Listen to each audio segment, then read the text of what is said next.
Në gjykatën themelore në Prishtinë ka nisur gjykimi në mungesë ndaj 21 të akuzuarve për krime lufte në Reçak. Prokurori special Ilir Morina ka thënë se janë plotësuar kushtet që të nisë gjykimi në mungesë. Sipas tij, gjatë vitit 2021 të akuzuarve u janë dërguar thirrje përmes ndihmës juridike ndërkombëtare, ndërsa më 11 maj 2022 gjykata ka lëshuar urdhër arrest ndaj tyre. Më pas janë lëshuar edhe letër arrestimi vendor dhe ai ndërkombëtar.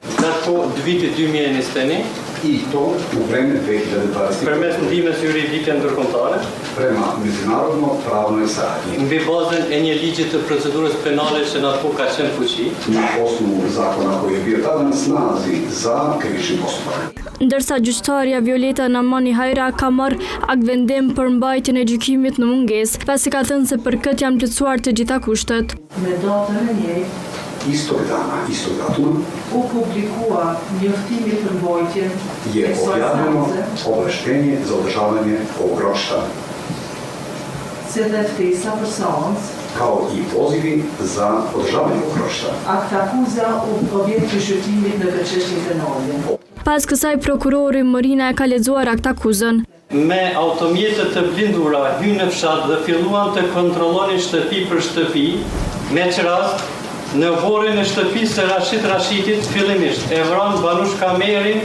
të cilit pastaj ja prek kokën.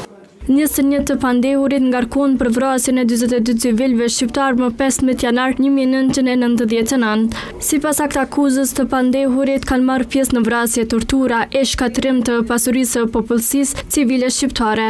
Në mesin e të akuzuarve janë Obrad Stevanović, Radomir Marković, Krsman Njelić, Goran Radosavljević, Živko Trajković dhe 16 persona të tjerë. Prokuroria pritet të paraqesë edhe dëshminë e William Walker, i cili në atë kohë ishte shef i misionit verifikues të OSBE-s në Kosovë. Gjykimi pritet të trajtojë përgjegjësinë individuale të akuzuarve për ngjarjet e 15 janarit 1999 në Reçak.